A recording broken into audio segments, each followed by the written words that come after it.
Hey YouTube, Bob here. Welcome to World of Nintendo. We've got a lot more content like this on the way, so be sure to subscribe and hit the bell for notifications. Give this video a thumbs up and leave a comment to let me know what you think. Here we go. In this next edition of Nintendo Unboxed, we're going to be taking a look at the follow-up to Metroid on the Nintendo Entertainment System in the form of Metroid 2. The Return of Samus for Game Boy. So this is a direct sequel to that original game here released in 1991 on the Game Boy. So a very unique release that we have here is Metroid was known on the NES as being a very large game, and to port, well, not port necessarily, but to continue the story in a similarly large game on the Game Boy, well, that was a very exciting prospect at the time. However, as good as this game is, there were some limitations imposed by the technology that we'll get into in a little bit here. But before we do that, we'll take a look at the cover art. Very nice illustration of Samus here. And then the official Game Boy Game Pack logo. Very 80s looking. Almost looks kind of like neon. But then we turn it over to the sides and we've got that Metroid 2 branding on 3 of the sides. So Game Boy releases have a very uniform and stark presentation on the back. Usually a solid color and then just 2 screenshots and then a synopsis of the game. So we've got a sinister planet threatens the galaxy. Space hunter Samus Aran returns to battle a planet crawling with evil creatures bent on universal domination in its bigger-than-ever sequel to the NES classic, Metroid. Take control. Guide Samus through cavernous corridors, ancient ruins, and alien traps. On the mysterious planet of the Metroids, you will find artifacts of a lost civilization that grant amazing powers. Cut through creatures in a buzzsaw blur. Roll through hidden tunnels and climb sheer walls. A battery backup allows you to save your progress as you fight to the heart of the planet and search for the merciless Metroid leaders. If you are a cunning explorer, you'll earn the best of several super endings. Enter this exciting Metroid sequel and experience the thrills of Game Boy like never before. So even though I just got done mentioning some of the limitations imposed by the hardware here, this game was actually more advanced than its NES counterpart here in the fact that it has a battery backup, something that the technology just couldn't pull off for that NES cartridge release that had to rely on passwords instead of the battery backup. So that is actually a benefit here of it actually being on Game Boy. Plus, they still do have the typical various endings here, as mentioned in the synopsis of the game. But one of the limitations, now that we've got some screenshots here, is that in order to, have the Samus character be as big as she is and having all of the character and enemy sprites as big as they are, the game on the limited real estate of the Game Boy screen had to have a very zoomed in aspect of it. So I know when I would play this game, I would feel almost a little claustrophobic, just because in order to show the detailed graphics, they had to be so far zoomed in.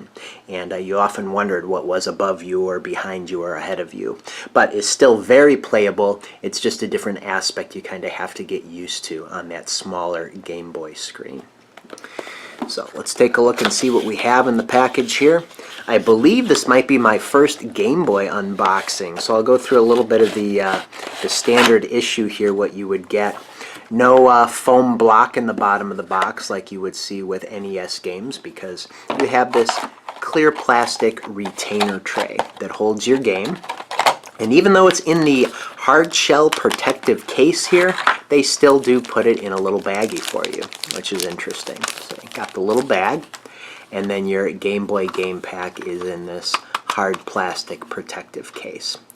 It says push, and that's what you have to do in order to release the game from the case.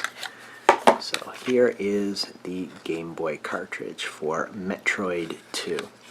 Nothing on the back. That's what we have here, and then keyed for the power switch there. So when the power switch is engaged on your Game Boy, you can't take the game out. Taking the game out of the system before turning the power off, that would have a disastrous effect on your saved game for sure. So moving on here, seeing what else we have. We've got our Nintendo Power subscription. Do not open unless you're ready to become a power animal. We've seen this in several of the unboxings so far.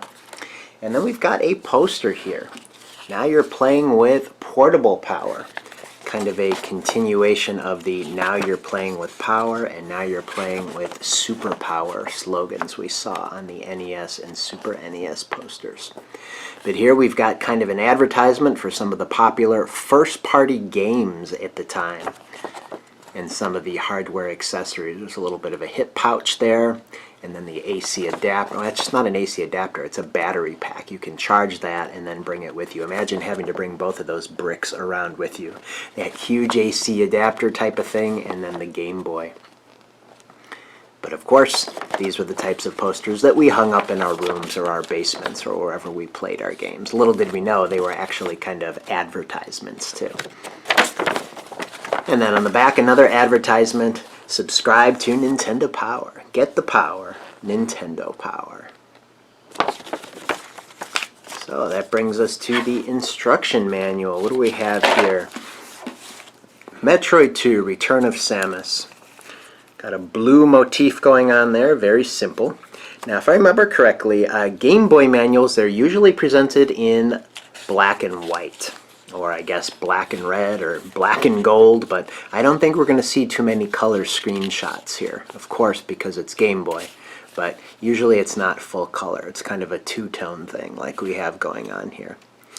The Metroid Story. Got a huge backstory here. And actually, instead of reading it, I'll just hold it up to the screen. So if you are interested in seeing the backstory that is included in the manual, you can pause and then read. And then it finishes up here on the third page. And a little bit on this fourth page, it looks like, as well. Alright, then we continue on to the controller options, how the commands are mapped to the different buttons on the Game Boy. Not nearly as many options as we would have on the Super Nintendo controller, but they did take good advantage here of the buttons. However, they did need a combination here saying if you press A, B, start, and select all simultaneously, the game will reset back to the title screen. Kind of a cool feature there. How to play the game. And yeah, now we're kind of back to that monochrome look here. A lot of black and white. Saving your game and deleting the game.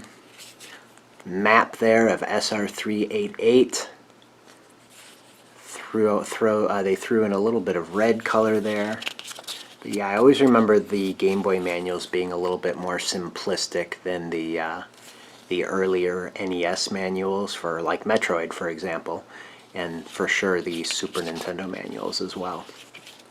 But here, this is one of the other limitations I was going to bring up. We can see Samus here, and in the suit, there are these huge shoulders, and then that is what would let you know that you had upgraded your suit, was that you had those big shoulders. And the reason they needed to do that, of course, is because they couldn't use different colors of suits to let you know that you had changed your suits.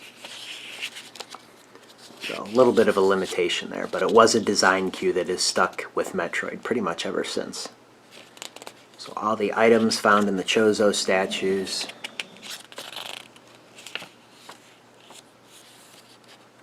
Got your starship, the various suit.